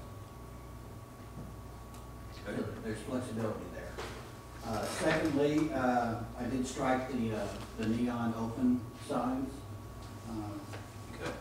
And if you have a copy of my memo, that strike is on page 38. Yeah, that's what I was looking for. 38. It should be page on the bottom, and let's see. Now that amendment covers the lighted sign up in the front, the little, that concept. It doesn't have to be the certain, any kind of certain, it could be an LED light, but it's gives out like a neon color, correct? Right. Okay. Because I think it was brought up by Jim Willis that these are mostly LED now. But not necessarily neon. But Yeah, back before there were little tubes. Also, You see it move through there. I'm sorry. So you just don't want a sign that says open or closed? No, I don't want a sign that's lit that says open or closed with the big bright colors on it. I think it looks tacky to have those type, like a Budweiser sign or a Miller Lite sign or an open sign or a blinking sign. I don't think those look attractive. I think, there's open signs that you can have that are documents that you can, are professionally framed stuff you can put in your window, but it doesn't have to be, lighted. I think we have several signs or by businesses that already are using the open and close, or I think that the UPS, would that be considered neon? They have several of the signs inside their building, the entranceway. I know that some of the laundries have the neon signs there, open and closed. I don't really have a problem with the neon signs. They're not gaudy to me. Just as long as it's open, close, or UPS, I'll bring them back up. That they've got like 3 signs all the way across the front. That and to me they look like they're neon, but then that tells what services they offer. I don't know how this is addressed, and I asked, I think initially in this process, and maybe the request got lost or whatever, to get a copy of the Germantown sign ordinance, and I don't think I've seen that yet. How they address this, because in Germantown they have a very strict sign ordinance. It's very classy. You go through that city and you don't see a lot of neon lights in the windows and stuff like that. I would like to see how they address something like this. This is first reading, so we have the chance to do it. But I stand by what I say. I don't like a bunch of lights in the windows and different color blinking signs of different colors and whatever. You don't see that in other cities that have, high standards. Just my feeling about it. I can do the research on that and provide it for the next meeting. Right. I do think that that would be good to know, because there may be some chain accounts or corporate accounts, if that's their policy too. Yeah, So right. I don't know. Right. And there may be some flexibility in there that's built in for, designees at City Hall or approval by whatever board, to grant such a thing on special occasion and certain provisions or whatever. But I'd like to see how they address it, so we don't have to remake the wheel and guess blindly. I mean, we can look at what they have there. All right. Maybe some examples of presently of our businesses that are using these signs. That would be, because all I can know is specifically about the UPS store. Is that are those neon signs or not? I'd like to have the open signs that are out there now would certainly be Pardon, I didn't hear you. the open signs that are out there now would be grandfathered in. It does create a bit of a nightmare in terms of enforcement, Well, on that. your businesses, they're gonna have to. Right. look at it. But we'll certainly try to stay on top of that. Well, if they were open after this date, and most of our businesses will be open after this date, then, if they have a neon open sign, there's a violator, Right. So that's about the only way you can enforce that. Go ahead, Commissioner. I'm just gonna say two things. If we're gonna say neon open sign, I would just say neon come on inside sign or something. Yeah. So we would have to make sure that whether, is it any form of saying that you're open. So that's the first thing. The second thing, as a business owner, I would be more than happy to give up the open sign in order to get these feather flags that were allowed, that have never been allowed in the city of Lakeland. And this is groundbreaking for us, actually. So I think it's a good trade-off, and I would be against the neon open signs, but I would further the language to where it states pretty much any form of the word open. And then, and the reason why I would be against that is because I like the trade-off to get the feather flags. I think that's a very good kit for the business owners. Well, my thinking behind introducing that was a temporary sign is a temporary sign is a temporary sign. I think we need to look at, the time, manner, and placement of signs. We can also look at, how big the sign is. Does it really matter if it's a temporary sign in the form of a banner, a pendant, a feather flag? I mean, it's a temporary sign. I tell you, we could probably draw some good ideas from that sign ordinance. If we can get that in hand, we can draw some good ideas from that. They've been doing it for a long time. They've had a strict sign ordinance for a long time, and I know it's been refined several times. And I'm very impressed with how they're developing out and how things look in their commercial areas. So I'd like to see how they. I will get a copy of that.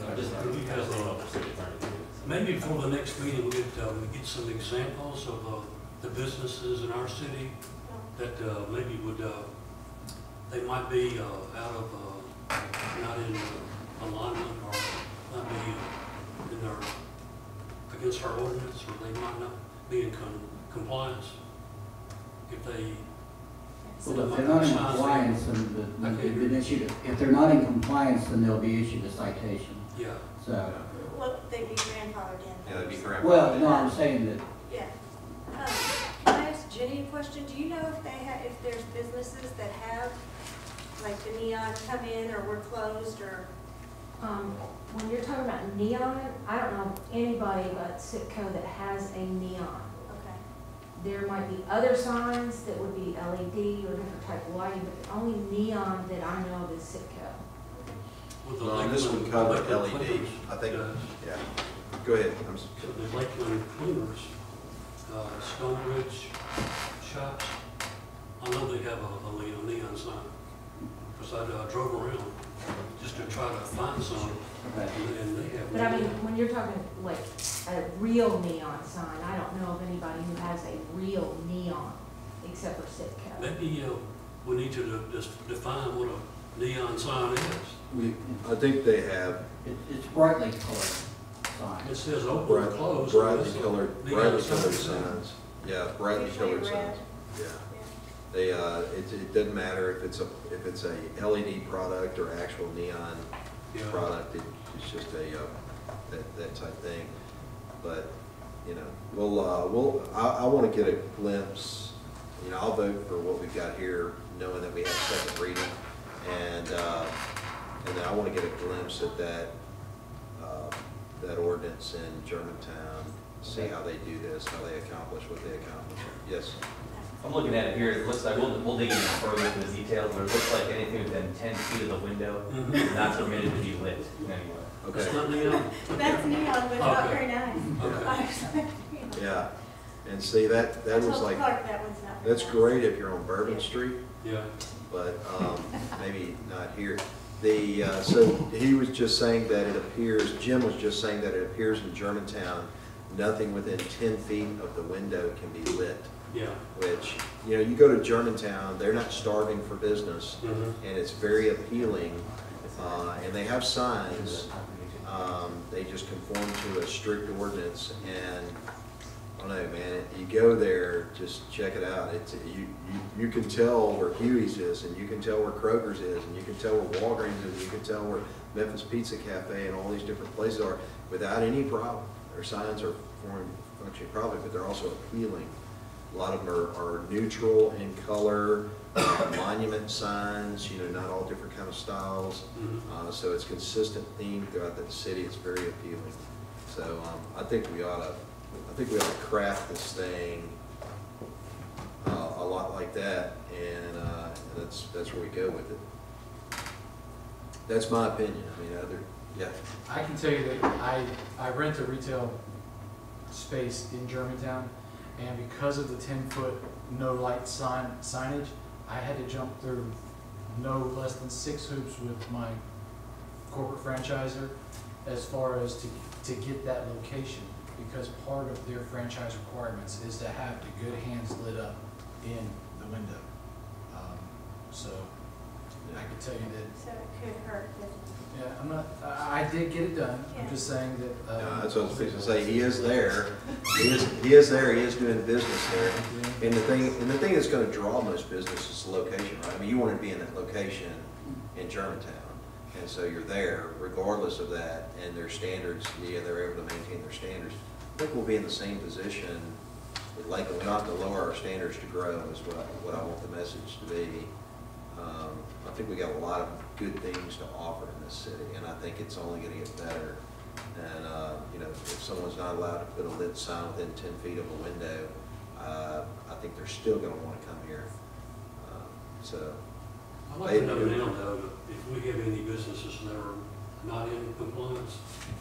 I just hate to walk in there a month from now and say, hey, take down your sign, because they'd be grandfathered in.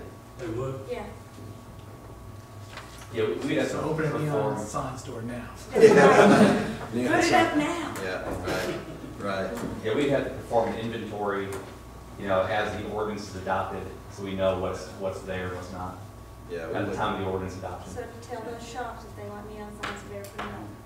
Yeah, I mean, you could do it. We got so few businesses, unfortunately. You could do an inventory fairly easily of what we have, and grandfather those in, document and grandfather those in.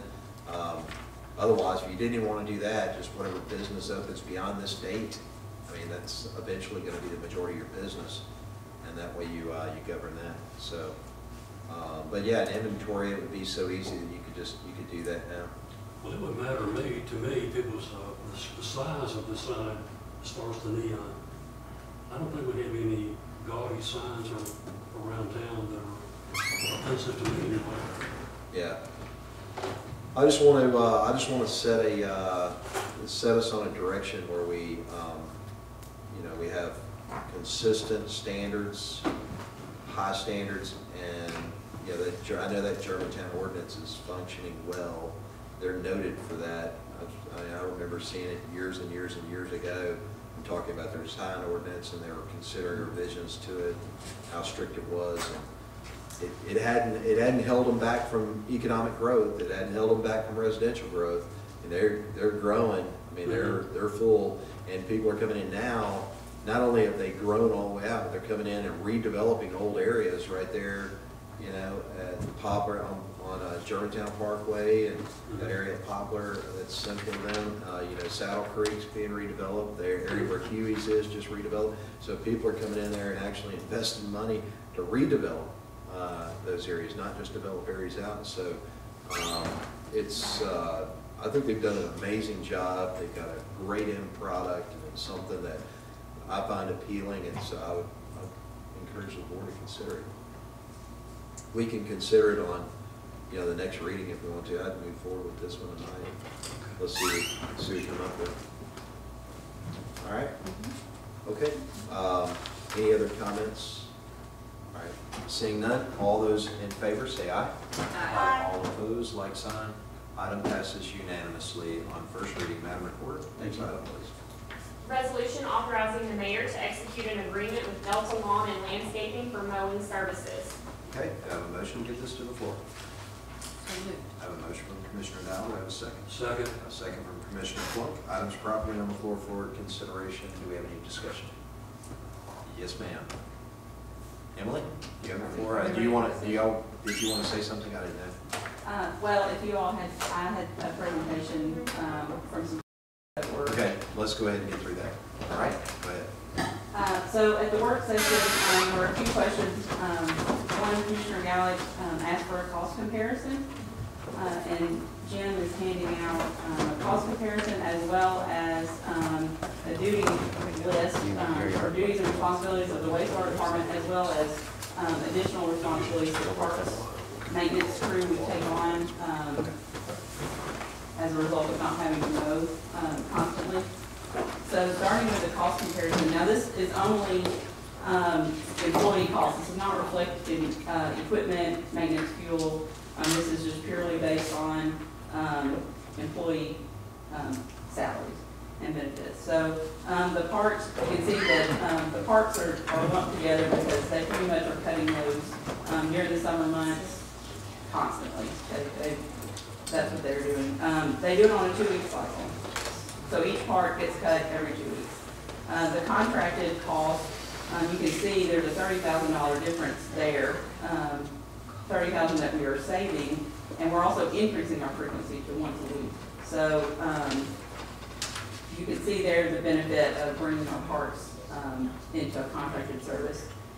When you look at the sewer treatment responsibilities, the wastewater department's responsibilities, there was one item which is bush hogging behind the sewer plant. That one we are paying a little bit more, $277 a year more, but overall the difference from the total contract is $41,507. So that's a savings to the city just based on employee costs. But I don't want an employee's cost, that's the cost per year for the employee? No, well, the way I took employee cost was, it's not their annual salary. Okay. I took it 28 weeks, which makes it equal to what the contract reflects. So it's 28 weeks of employee salary. Now, as far as the sewer, theirs varies. Some of their mowing responsibilities are weekly, so those are reflected as a 28 week. Some of them are twice a year, so that I broke it down to a daily rate for them, so it would be 2 days a year that would have been reflected, like for the bush hogging, and then the once a month was six cuts. So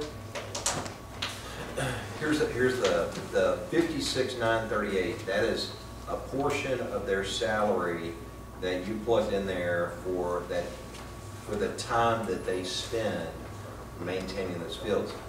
And you say that because it's going to cost us $26,800 to maintain those same fields, and we're going to save $30,000. We're not actually going to save $30,000 because we're still going to pay the $56,938 because they're still going to be on staff.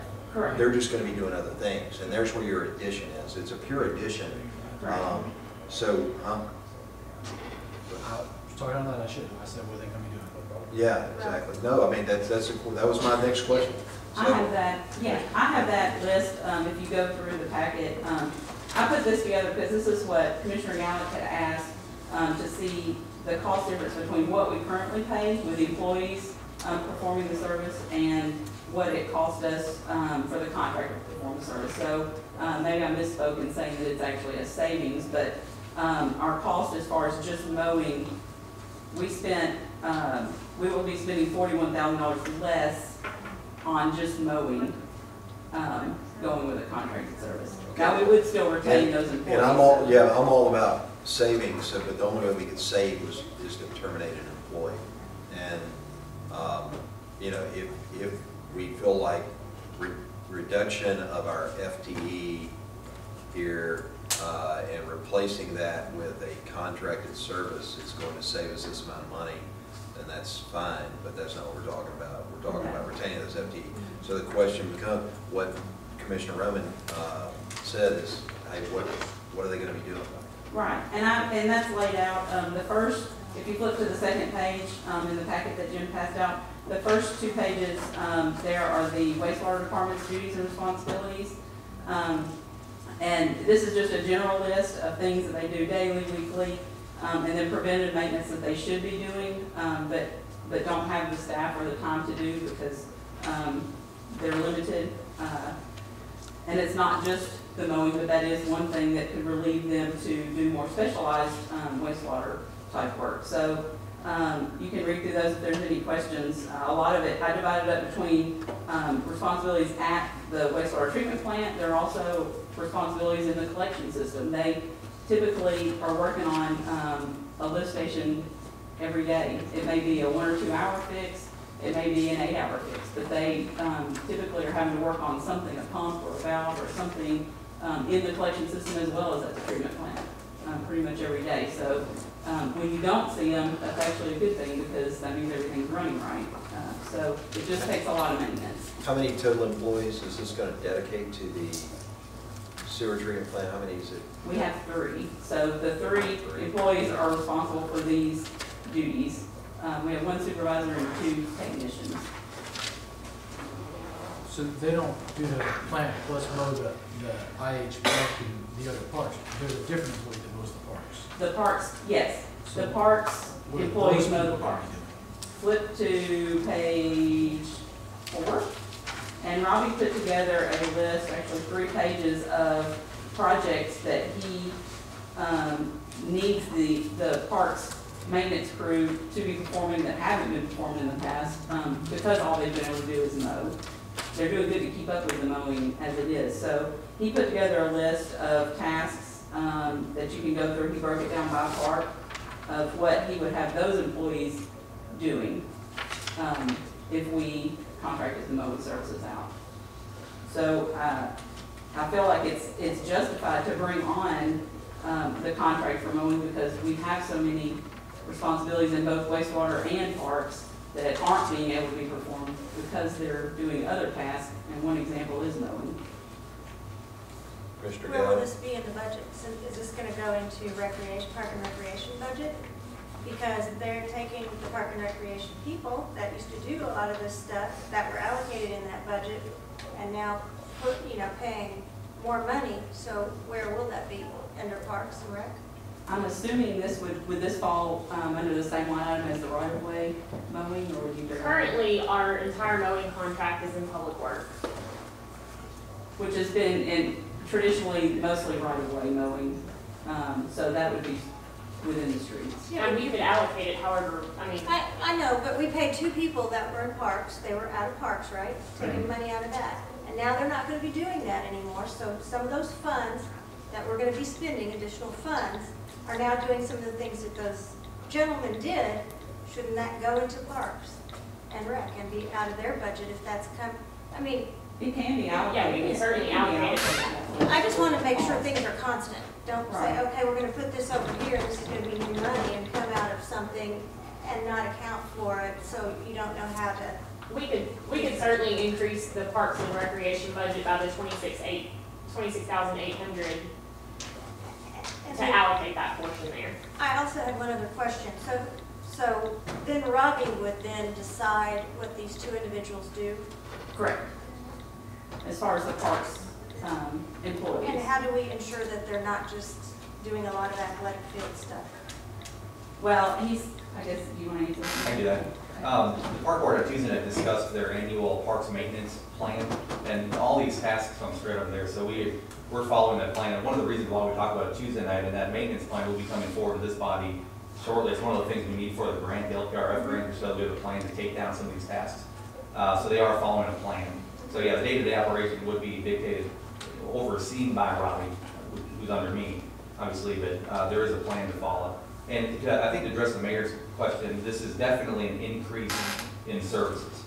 So what this does is most efficiently find a way to take care of a lot of the routine stuff that we haven't been able to accomplish in the past and get those done. I mean, we get a lot of complaints about parks, for example, not being mowed enough, the detailed stuff around the facilities not being taken care of enough. And you can see there's a long list of things on here that typically just don't get done for improvements that don't cost money necessarily, but they need labor, they need time devoted to it to go ahead and take care of some of these tasks. And there's quite a number here of tasks. This labor itself, and these two guys out there off the mower, they're doing more. So where does this money come from? I mean, there's no magic money. Where was this in the budget? I mean, is there? We have enough left over in this, the current budget from the right-of-way mowing contract being under last year. So we have enough to get us through this fiscal year, and then we'll just budget the rest of it in the next fiscal year.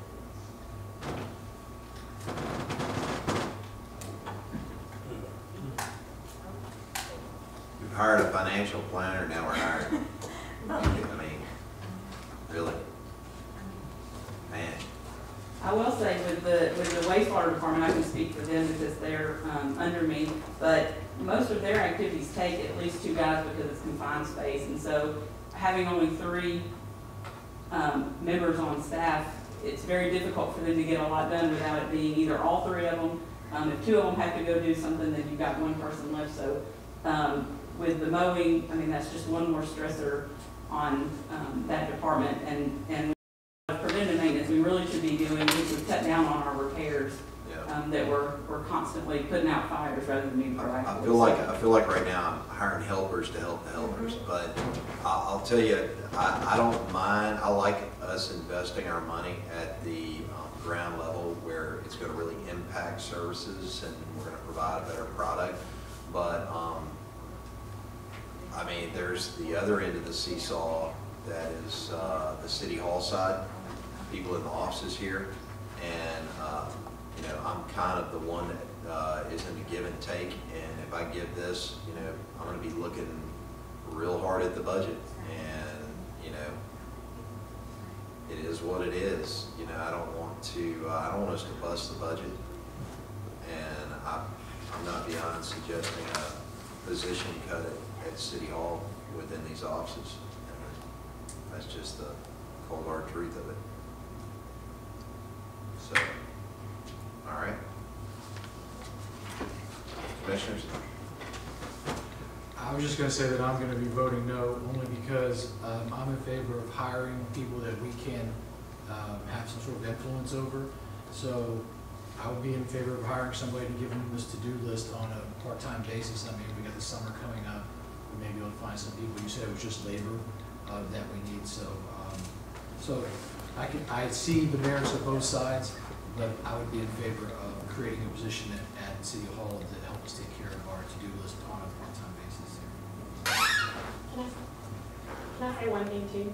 Something to consider about the mowing contract and what we spend in employee labor versus the contract is that these employees that are doing this are not $10 an hour employees. They're, you know, especially our wastewater guys, they're, you know, mid to higher level employees. So even if you're, you know, were to consider hiring someone how we've done it in the past, hiring people to cut grass or whatever, I would say it would make more sense to hire someone at a lower wage to cut grass than it would be to perform parks maintenance or, you know, help a sewer plant. Which wage did you use on this? These are actual salaries and benefits of our. So these are their wages, not Correct. not if we hire someone. And that's benefits and everything. That's benefits included everything. I mean, they're not paid a ton, but they're paid more than probably the workers. Oh, they're absolutely paying more than $10 an hour. Well, the proposal you know, it makes sense to me, but I'll look for a balancing factor come budget time, and that's gonna mean a cut and an FTE up here at City Hall. You know, that's what Well, I think maybe the bigger policy question is, you know, is our level of service adequate now? Because right now, like what Emily mentioned, we're at a 2-week cutting cycle in our parks. Right now, just getting the staff that we have.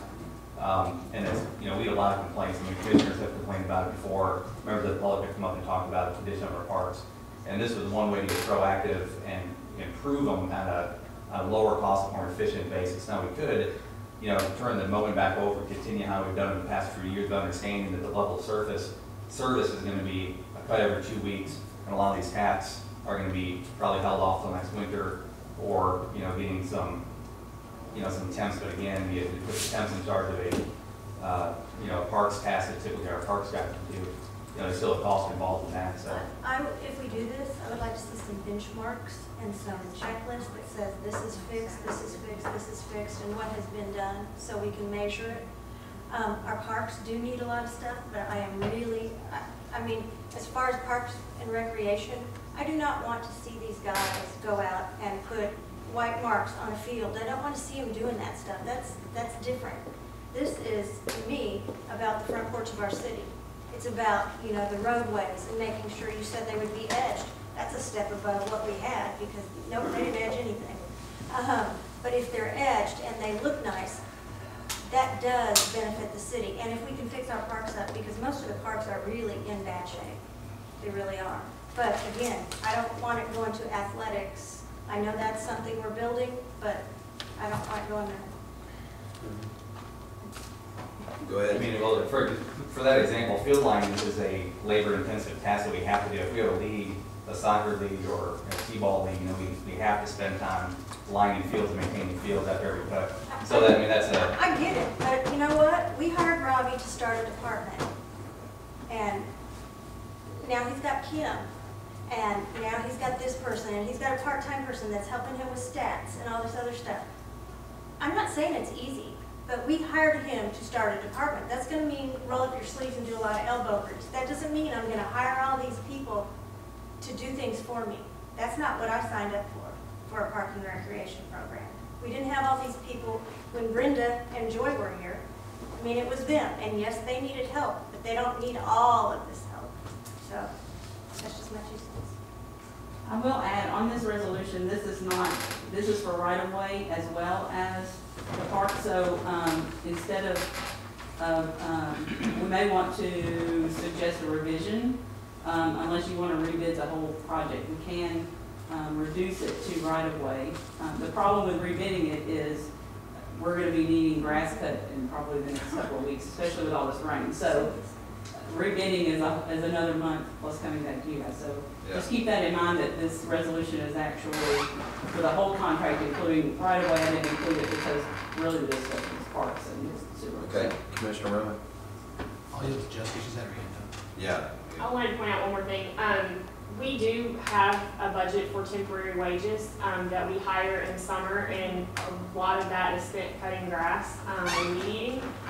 And year to date, well, I'll say last year, we were $20,000 that we paid them. So that's not, I mean, what Emily's talking about is not even considering the part-time temporary workers that we bring in the summer, which I'm assuming would not need, or at least not to the extent of mowing grass, if we contract out. So there's potentially some savings there, but, you know, you're talking about a good amount of money. You said 20,000? That was last year, and I can pull the, They had 2 seasonal workers, right? yeah, we Last had year? 2 Last part-time year we did. seasonal. Go ahead. My issue is that, again, coming back to the litter, I've seen when the contract mowers go by, they pretty much just mow the whole thing, and then we ended up with the whole mess at the end. Whereas if we hire it, the litter gets picked up first, then it gets mowed. And so I'm coming at this from, when I mean have more control over, it's just so that when we get finished mowing, it's not just shorter grass, but it's a cleaner, nicer look. Yeah, we included that in the contract. They are required to pick up litter before they mow. They are required to blow off any paved surface off, so walking trails and parking lots and things like that. So there is a provision in there that it has to be accepted by the city, so we have that leverage, to make them clean it up to our satisfaction. I think it has like a 24 or 48 hour provision that they have to respond if it's unacceptable to us. So there is a provision in there. And the right of way is pretty much 10 feet past pretty much any public road? I think it was 6 feet, or there's several criteria, 6 feet or a ditch, or I think a fence line, depending on which is farthest. So this would include litter pickup within 6 to 10 feet of all public roads? Right. during the Now summer. that, yes. Now, I did, Sounds good to me. Let's go. I did tell the contractor that we had a litter crew, so it wasn't, this is not a litter contract. Yeah. But they are required to pick up litter and not blow it into the street. Right. And if they do, they're required to pick it up. So that is in the contract. We need to look at collectively what we have at City Hall as far as employees, what they're, I know this is the city manager's job, all right? But for us to make, I feel like for me to make an educated decision on, allocating this funding, I just don't, I got some questions about hiring it. Maybe it's just the indigestion from hiring financial manager back to back with this or whatever. But, and I don't want to get into the everyday management about, one of them doing lines or anything like that. But I want to provide you what you need, but I'm looking at, what we're adding. We're adding a lot here, so. Yeah, and I, without going through a overall plan and policy discussion about all the staff, I certainly don't want to trade something for mowing the parks without knowing what that something would be. Because, I promise you we're very efficient in our operations. I don't want to talk about cutting an employee or a service to add this other service. And again, this is an increased service based on what we get probably the most response and complaints about is our condition of our parks. I have some commissioners and KLB members and others about, walking to the parks and seeing this and that. Well, this is the most efficient way to make some of those improvements by doing every week cuts that are every 2 weeks, which has been a big deal, more frequent cuts, more detailed work around there, and also take care of some of the labor stuff. A great example is at IH Park, what our guys did this winter to do all that clearing out. If you remember IH Park before that first concert, it was overgrown, there were trees, you couldn't see the lake, and they went in there and spent a lot of time clearing all that stuff out. Our two guys, basically, and it's such an improvement, and doing stuff like that with just labor. There wasn't any additional equipment. I got you. Let me tell you how it works in corporate America, and that is this. If I have a certain number of FTEs in the different departments that I operate, if I say I want to contract this service out, they'll say, okay, that's fine, but you're going to give up an FTE. They're not going to direct which FTE, which person that is. They're going to say, you got an FTE cut, we're contracting, you can provide a better service with contracted labor, then do it, but I'm going to give something up too. And so likewise, I wouldn't really direct who that person is as much as I would, it would be a budget move to make this a neutral move to better allocate, to enable you to better allocate funding in areas you think would be more meaningful, could provide better service to our citizens and whatever. But I think you're probably 80% there. You just haven't given us what you're going to give us. Yeah. If they, just like Josh said, if they're picking up trash and they're doing everything every week, why do we need the two guys that don't even hit the streets every week? Because they're going to pick up the trash, and those guys don't hit that street more than once if they're on that street. So shouldn't most of the debris, it'll still be there because it's only once a week, and until people stop throwing trash out, but shouldn't that solve part of that problem? I'll tell you what, we actually, instead of hashing this out in the meeting, we have the option of deferring the item until our next meeting and meeting with the city manager specifically about, getting some insight into what we're looking at comprehensively at City Hall, and maybe where there could be some give and take. I would ask to vote on this tonight only because we have grass from the rain to cut. The other reason why I would ask to vote on it is because we're going to be going into budget conversations anyway here shortly, so that may allow us to you know, look at things from a broader perspective as opposed to, you know, meeting one-on-one now and then going straight into the budget the second. Well, yeah, here's the only thing I would say in response to that is that our meeting that we could have would be the special meeting before the work session. If we wanted to vote on it, we have a special meeting before the work session, which is essentially, 3 weeks away. And the mowing wouldn't, we wouldn't, our in-house people could continue with the same process they've done in the past, which would cover our mowing for now. And then whatever service was allocated in the contract between now and then, if there was any, would be deducted, I assume, from the overall contract amount. But, so we're talking about a 3-week period. We could defer it. We could get with the city manager, get a certain level of comfort with where we are on this item. Have our in-house people continue what they're doing, maintain the roadways, maintaining the parks, and come back and consider if that's the will of the body, you know. We don't want, yeah, go ahead. Oh, I'm sorry.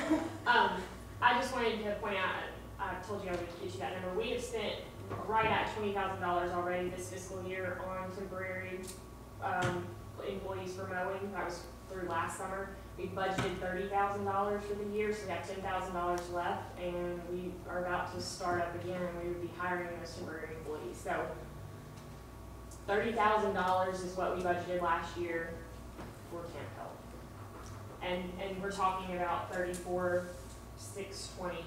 So $4,000 difference. And I would like to add, and that's including, I mean, that's. But I mean, are you gonna continue, because here's the thing, a different conversation a couple months down the road during budget time, we look up and we see temp help here, you know, I mean. I wouldn't do that too. Then we'll be like, hang on, I thought we were gonna cut that. No, that was a figment of your imagination. No, and the reason for temp help was to give them some relief because we're on the mowers so much to help out those tasks, and we're still only getting. Said most of theirs was lawn cutting, not all of it, so. Well, I mean, it was Alex and Daniel, I believe. Yeah, Alex and Daniel. And I'm not sure exactly what all of their tasks were, but I know that every single time I saw them, they were weed eating. Yeah, huh? I lost my train of thought. Clark, I think had a question. Oh, Did you Commissioner have a Plum. question? Well, it's not really a question, but I'll go at the very end after we're talking about what we're talking about, you know, presently. But Okay, is it on this topic, or do I need to wait? well, I think this applies. It's as far as the litter. Okay. I think this applies. What we're talking about is that the last meeting we had a list of streets that we're going to take off for litter control. There was But we won't need to do that. pardon? We won't need to do that. If we have somebody on all these streets every single week cutting grass, then we don't need to do that, because they're supposed to pick up the trash before they mow. Okay, because. And the other thing, and I don't know if this makes any difference, but you've got to look at all of the stuff. We wouldn't be using our machinery as much, correct? Yeah, the So- contractor needs their machinery. So we might save a little bit just on the condition of So, some of our machinery. yeah, the machinery, and then the maintenance and. 30,000 we had for the minions. But I will say about the litter guys, I mean, a couple things. One, not in non-mowing season, the mowers won't be picking up trash. And then also, the litter problem isn't necessarily only the areas that will be mowed by the right of way. We have all the dump sites, we have areas outside, on the other side of the ditches, like Huff and Puff Road, for example. There's still a litter problem that, you know, and really honestly, the two guys need to be more focused on those areas instead of just right of way all the time. So I think there is definitely a need with their litter problem. We can still have those two guys doing that. What I was trying to bring up though is that there's one street that we were going to take off the litter control that I think really needs to be on there. That'd be Davies Plantation. Because Davies is a cut through street, whereas mostly people not really going to the neighborhoods that they live there. They just want to drive through there to get to 64 or 70. And there's a lot of beer cans, and we know who's doing all that. It's just people driving through the city. But I think that Davies really needs to be on that list. No, it was never, no streets were removed. What we did is we scaled it back to our regular cycle of only 6 streets. The rest are as needed. So we still would pick up trash on those. They're littered far less than, say, Canada, Huff and Puff, Stewart Road. So our guys be more efficient. Now, with the mowing contract, I think we can reallocate, hit those other ones more often, probably. But by no means did we stop litter collection on Davis Plantation. It was still But done. you got this like a secondary, instead of I think it should be one of the main ones, is what I'm trying to say. And with the contract, the right-of-way mowing in some of the highly visible areas like Davis Plantation, Fletcher Trace, Canada Road, those are weekly. They're not monthly anymore. The rural areas are monthly, but so Okay. they should be out there weekly. Okay. I'd like to call for the vote. All right. Y'all are gonna get rid of we aren't gonna see those. I mean, those are good guys, but I mean, you know, we don't need them, right? You're talking about the tents? Yeah. Yeah, the tents were to help while they were cutting grass during the summer. Fire it off. Don't say it timid like. Fire it off. Yeah. We're Say gonna- We don't need those guys for them. Thank you. I appreciate that, and, sorry. All right, I can't promise I won't look for others at the, budget cycle, but that's a decent trade at least. All right. Madam Recorder, call the roll. Vice Mayor Roman, Yes. Commissioner Dial, Yes. Commissioner Plump, Yes. Commissioner Gallick, Yes. Mayor Bunker. Yes. That's 5-0. Unanimous. Thank you. With those mowers fired up. Soon. All right.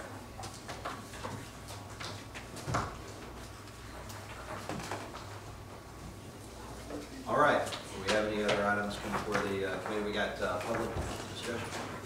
Any cards for public discussion? Seeing none.